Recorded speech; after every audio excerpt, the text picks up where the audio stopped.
saat ini adalah Pengembalian formulir pendaftaran ke DPW PSI Sulawesi Selatan ini diyakini dapat menambah dukungan bagi Dhani dan Ilham Arif Sirajuddin yang ingin maju pada Pilkada Sulawesi Selatan 2024. Dhani Pemanto bilang PSI bukan partai kecil dan terbukti tahun ini PSI menempatkan kadernya duduk di kursi legislator di sejumlah kabupaten kota termasuk Makassar.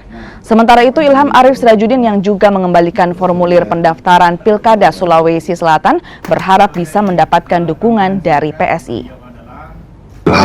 Tadi sebelum Pak Dhani, setelah itu Pak Dhani, dan malam nanti ada 18 calon kepala daerah bupati dari Sulawesi Selatan. Kami satukan menerima di tempat ini juga.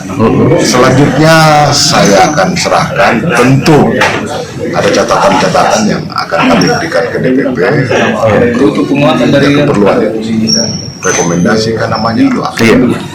Kalau gubernur hanya 2 yang mendaftar. Ada 4, tapi siapa yang datang duluan baru Pak Wali dan Siapa selanjutnya yang mau datang ke semua calon gubernur. Pak dan Wakil gubernur pun akan datang. Kami akan kabar.